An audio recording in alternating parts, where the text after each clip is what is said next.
Hello and welcome to another episode of A Coffee with Chris, as always, brought to you in association with our charity partner, 𝗖𝗵𝗿𝗶𝘀, who help local people affected by cancer, and proudly sponsored by Hill Coaching Company, who are here to help you become a better version of yourself today. Now, let's welcome today's guest. She is smiling, which is a good start. Her name is Dalia Courridge. She's a marketing strategy consultant who helps SMEs and owner-managed businesses on the wonderful and somewhat complicated world of marketing strategy. Dalia, let's kick things off with this question. Why do businesses need to gain a much greater understanding into what a marketing strategy actually is? Hi, Chris. Thanks for having me. I think a lot of businesses get really scared of the word strategy without really thinking through what it actually means. A lot of smaller businesses that I tend to deal with, they think that the strategy tends to be aimed at larger corporations and PLC companies, etc., etc. However, the way I look at it is that, strategy is just a roadmap that, to your success, essentially. It's a game plan. You create, a plan of what you want to achieve and how you're going to get there. It's as simple as that. It's obviously a very simplified version of it, but, I don't think it's as complicated as it sounds. And I think people really need to make sure that they kind of give it some time in the day, so to speak, in their business to actually create a strategy that is, going to help them achieve their goals. I love that, Dalia. We'll go into the nuts and bolts of it further on in this conversation, but I'm totally with you. I feel like people are overcomplicating it and they almost feel like it's unattainable. But it is if you're a small business, for example, it's like, oh no, we can't have a strategy. It's too much work for us, right? But there's different guises of a strategy. Do you experience this with some of the smaller businesses that you work with? Yeah, that's pretty much conversation I have with most of my clients, because they kind of feel like I say, they feel like they're not big enough to have a strategy. But in my view, every business, whether it's a startup or already established business, needs to have some form of plan, because otherwise you literally throw stuff to the wall and see what sticks, So it's one of those kind of things you really need to see, have a game plan of how you're going to get there, because otherwise you're going to spend so much money, so much effort, and waste so much resources on something that you probably won't be able to measure because you don't know what you're measuring, So, but yeah, in general, I think, a lot of very small businesses tend to shy away from having a plan because they have a plan in their head. And that's half of the time is a problem. They have a plan in their head and they think, oh, yeah, I know exactly what I'm doing. Yes. But having it in your head and having it on a piece of paper and actually communicate it properly to your team will yield so much better results, or much better results than just having in your head, because people can't read your mind. It needs to be communicated clearly to your team. And it needs to be, my belief is that there needs to be a buy-in from the whole team for it actually to be successful. Here. You said something to me in our real life coffee that we had, Dalia, last week. You said to me that there's a confusion around tactical marketing strategy. So I'm quite interested to get your take on that. What do you mean by tactical for our audience listening and watching? Yeah, so a lot of businesses, and that's what a lot of kind of smaller businesses again tend to do because they don't have the resources. So what happens is that a lot of businesses will go straight for the tactics. And what I mean by tactics is, all right, so we will post on social media X amount of times, or we will send an email newsletter X amount of times. But they do that without having a wider kind of plan of, well, what is the actual goal? What are you trying to achieve? And everything that they do, they kind of do bits of it, but it's very disjointed. So it doesn't all pull together. Whereas with a strategy, the aim is to create something that it's like an ecosystem. That's how I like to explain it. It's like essentially an ecosystem whereby you have one goal and then you've got several maybe objectives, but then you create a plan of action, how you're going to achieve each kind of those objectives. Yes. So the difference is strategy it kind of creates a vision of where your business is going. So it's a long-term vision. So it might span over, say, 5 years. and it will involve your brand. It will, you know, involve kind of bigger picture, so to speak. It will involve, looking at your competition, for example, your brand positioning, you know, so how you position yourself as a business in your kind of industry, I guess.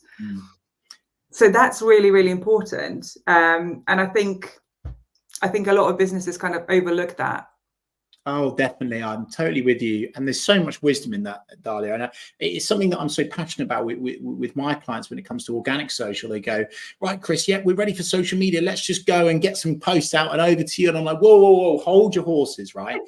We need a yearly plan. We need a monthly plan. We need a weekly strategy. Then we can do a content calendar, but we shouldn't just post for post's sake. Like, we need a North Star here, right? And so I could not be more with you, Dalia. And there was another thing that I was with you on this week is I clocked one of your LinkedIn posts. And you do some fantastic LinkedIn content. And one of the things that you mentioned was bias psychology. I'm really passionate about sales psychology myself, but I really want you to share with the audience, why should business owners actually tune into bias psychology? What does that mean? What's the impact of that? I think we humans in general, we're emotional beings. And we react to things with emotion. So that's what kind of drives us.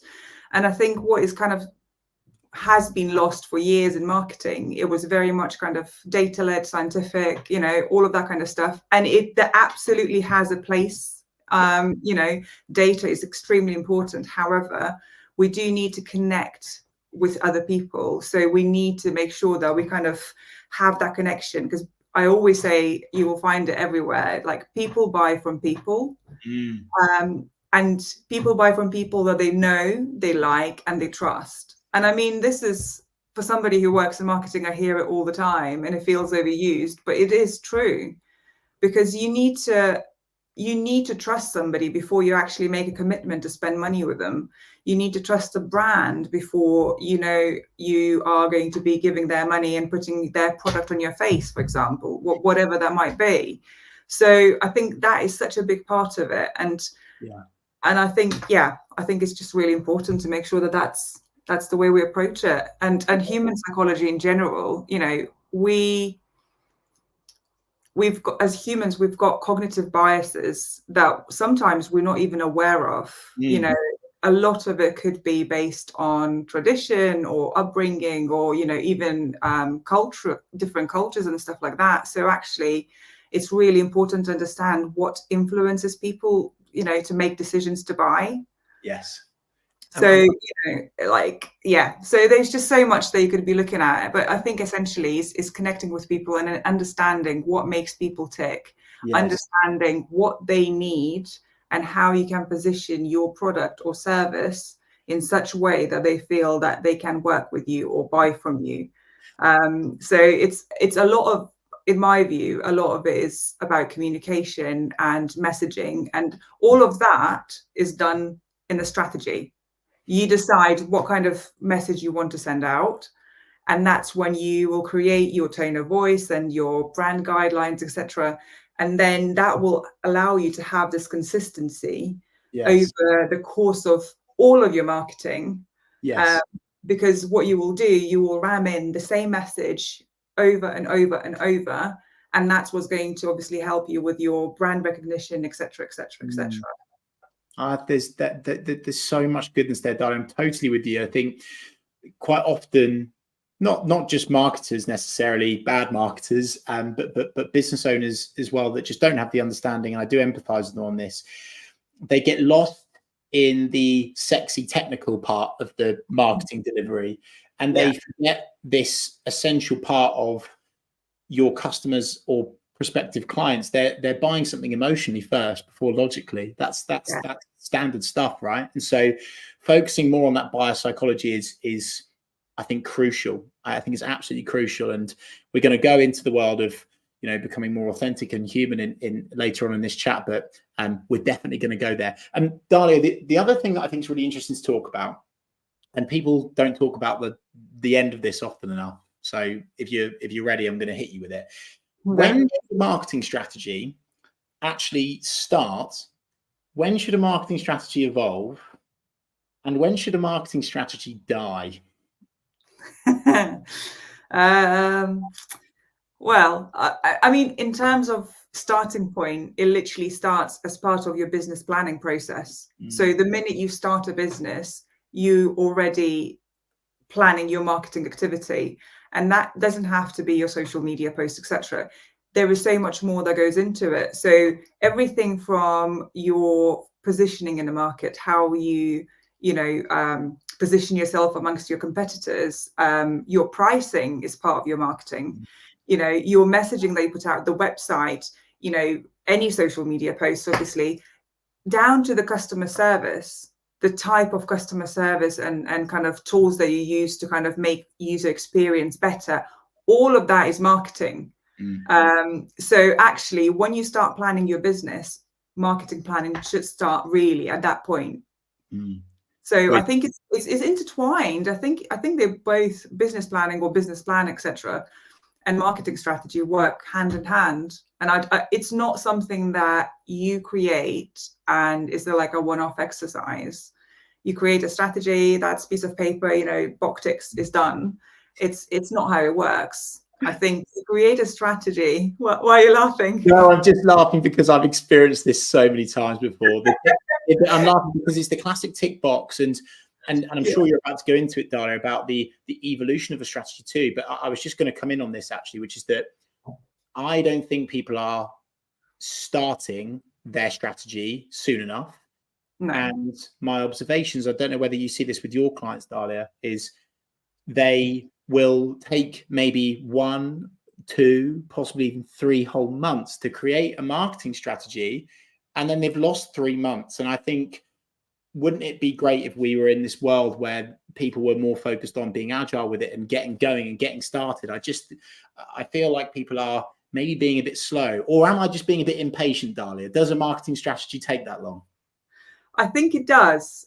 Well, depends. Yes. If you're already established and you're already in operation, so to speak, that's what then you can straight away obviously kind of implement things and evolve. And I think that's the point, when you start the strategy, it should in theory start as soon as you start the business. You should start planning your activities, throughout. But what I was saying earlier is that, essentially it's not just a tick box exercise. You have created strategy, fine. But what you need to do is you need to follow it, and you need to kind of check in all the time to see if it actually is effective. And if it's not effective, evaluate what's working and what's not working, and then amend it. And that is the way I see it. It's like a living being. Yes. It lives and breathes. It's part of your business. It's like your business soul. I mean, that's cringe, but no, I love that.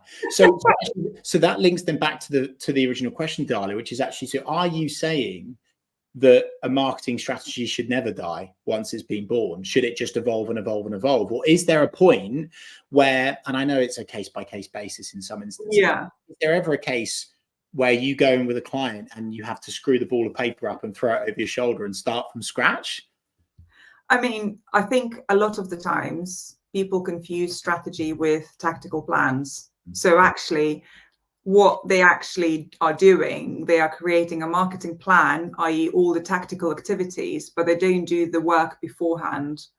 And I think that's the difference. So actually, if they don't have an actual strategy, then they need one, but then it's already kind of, well, it wasn't even born, I guess, in that analogy. But yeah, in terms of strategy kind of ending or dying, I mean, if it's horrendous, then if it's really ineffective and if it's really outdated, perhaps, then fair enough, you potentially could screw it up in a ball and finish. But I think most strategies can evolve. Yes.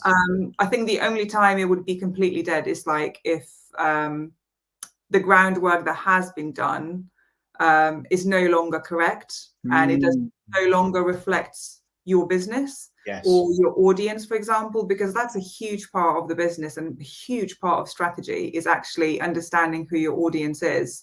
So if that is not correct, no matter what else you do, your efforts are going to be so much more kind of diluted. I'm so I'm so pleased you brought up that audience piece, Dalia. It's so important. One of the things that you mentioned on your website, which I thought was a fantastic analogy, was around how sometimes businesses feel like their marketing is like nailing jelly to a wall. And what are your sort of steps to firefight this? And if you're in a business and this is happening and what's going on, what are the things that perhaps just the very basic starting points, Dalia, to actually fixing something where nothing's sticking? Yeah, I see that all the time, and a lot of people feel overwhelmed actually, because they keep trying different things and it just doesn't seem to like come up with anything that's actually effective. So, and that's normally because it's either rushed or it's not consistent. So there's lots of different reasons why it could happen. But I think the best way to do it is like, actually, first of all, before you do anything else, is audit your current situation. So actually assess what you have done so far, what you have tried in the past, and ask, yourself a question like, have I actually done it properly?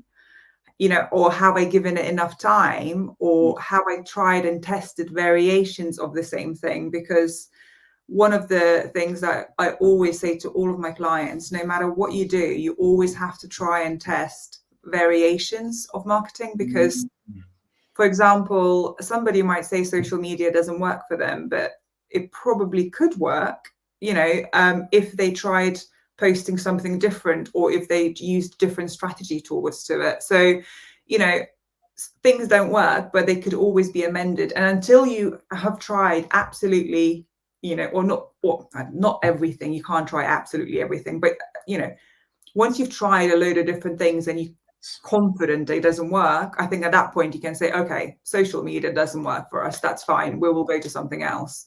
But you really need to give whatever you do enough time for it to pick up. Yeah.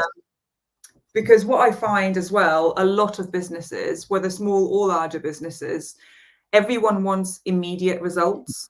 And in marketing, it doesn't really happen unless you do, you have unlimited budget and you want to spend on paid ads. But even then, if you get your, targeting wrong or messaging wrong, you still, anyway, I don't want to be negative Nelly here. But it's realism there. I think we need that realism. And actually linked to that, Dalia, I wanted to ask you about the marketing budget piece. We had a really interesting to and fro on this when we met for a real life coffee last week.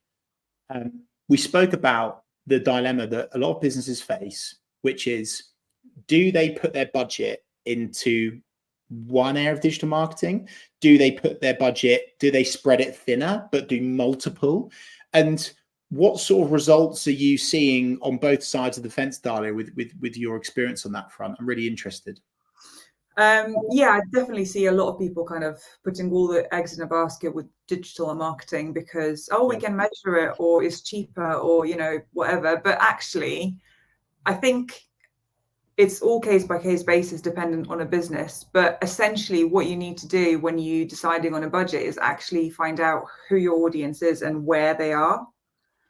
Because if you've got, if your audience is elderly, for example, they might not be spending that much time on TikTok or YouTube, maybe even, but they might really enjoy getting a local magazine coming through your front door or whatever. So it's understanding your customer, understanding their preferences and their kind of buying behaviors, where they shop. So do they shop in Waitrose or in Aldi? If they shop in your local Waitrose, perhaps you could do some sort of collaboration or pop-up stand at your local Waitrose, or maybe you could have an ad somewhere locally. But it's just like I say, the key, it always comes back to understanding your audience and then advertising in some form wherever they are, wherever they can see you. Because if you are on, like I say, TikTok, for example, and they're not on there, you can create the best content in the world, but if they can't see it, then it's not going to do it. Couldn't agree more. And I've had this dilemma with X recently.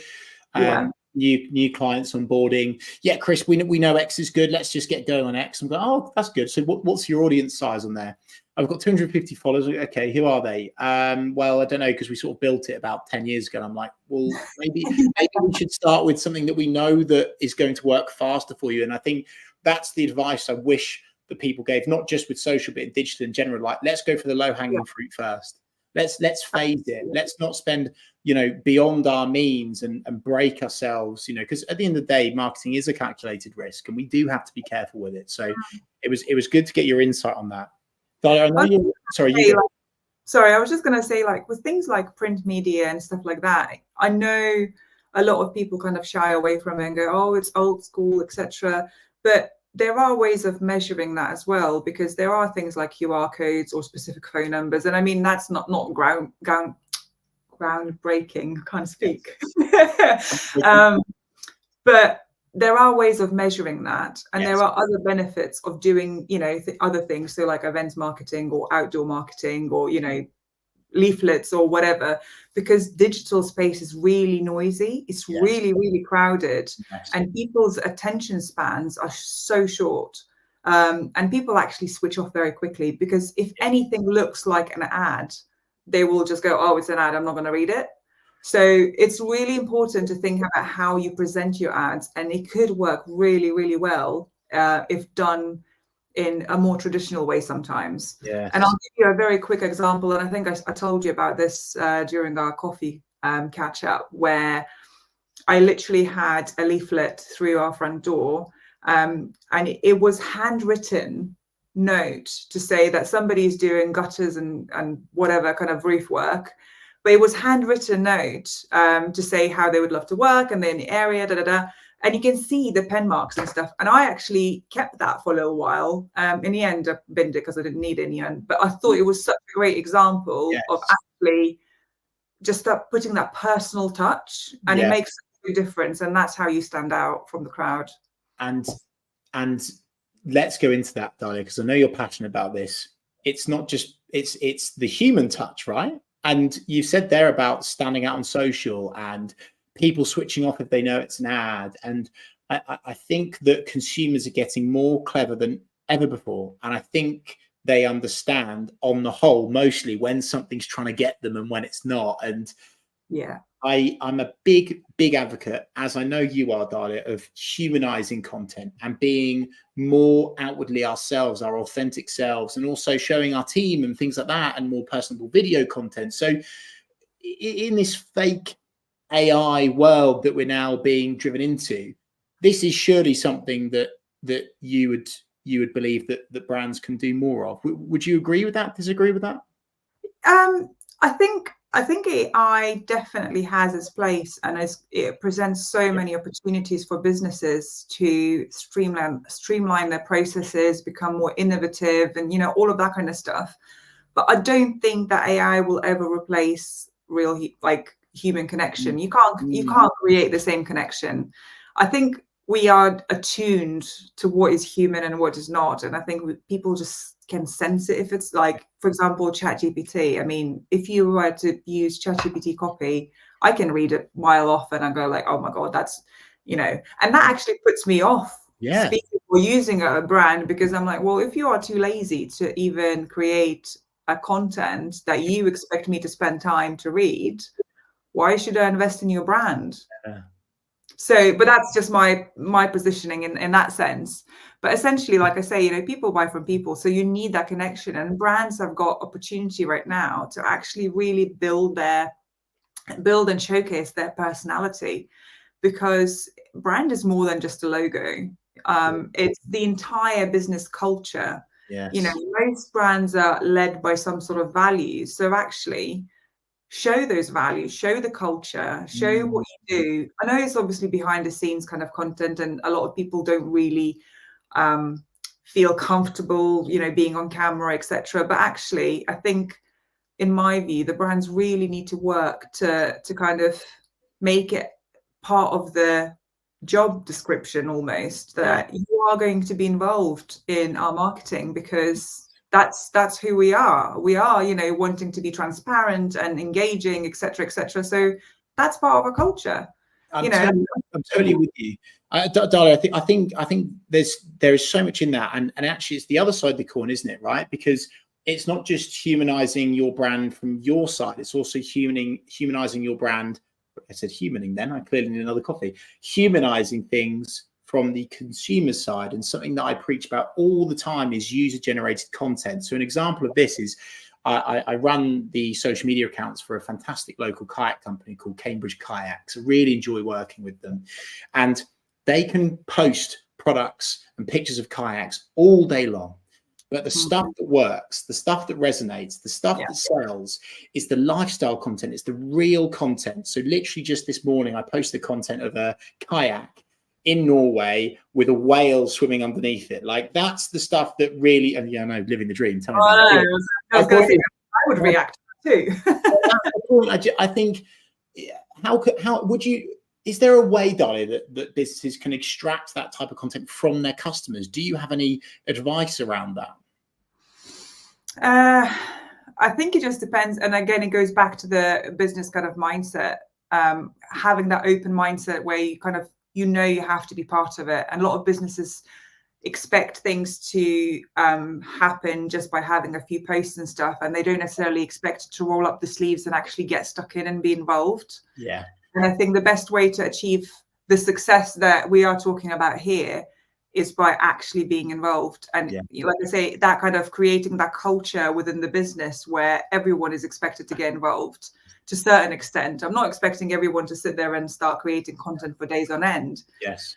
But within reason, whether it's imagery or, it's just having that kind of marketing mindset whereby everything could be used for marketing. So if you are, if you received an email with a really good review, it doesn't have to be on Google reviews. Even that email can be used, relationships, events, networking, all of that kind of stuff is now, marketing. And all of the team members should be really, really involved. And I think getting stuff out of the customers, I don't know, I think that there is so much about, like, I could talk about this for days, but I think that's when community building comes in. Yes.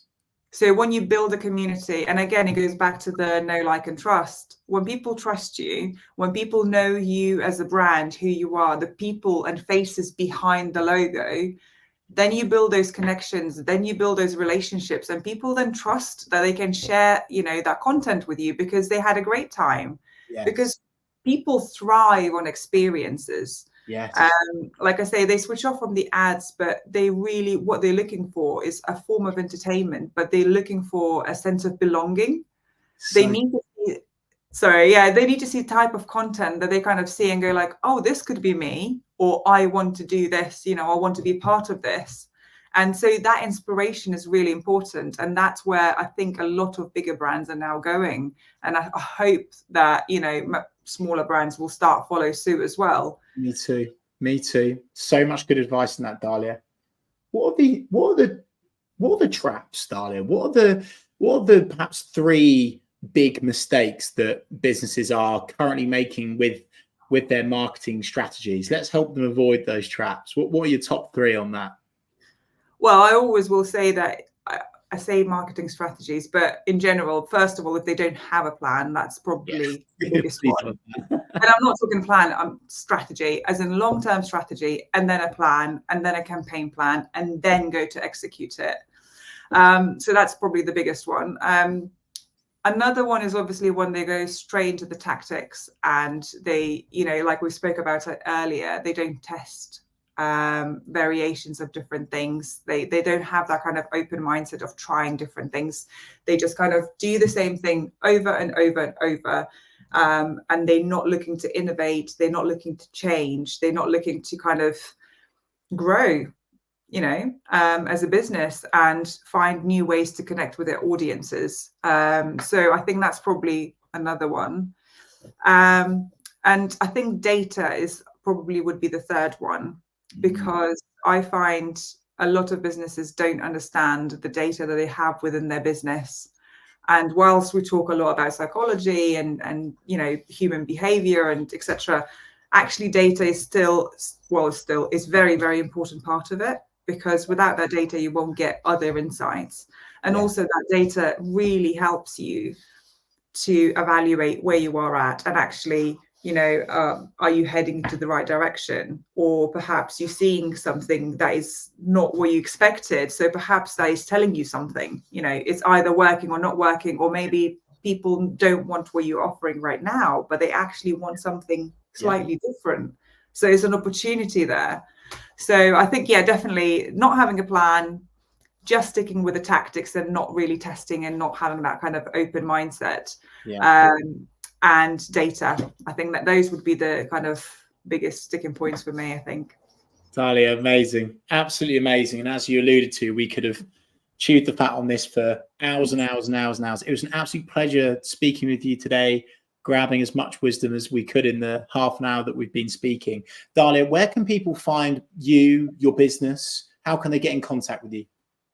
I think the easiest way is probably to find me on LinkedIn. I do spend an awful lot of time on there. So it's just LinkedIn at Dalia Courridge Marketing or Dalia Courridge. I should come up with both of those. Or alternatively, they can have a look at 𝗖𝗵𝗿𝗶𝘀.co.uk, my website, and it has the Calendly link, so you can book a conversation if you wanted to.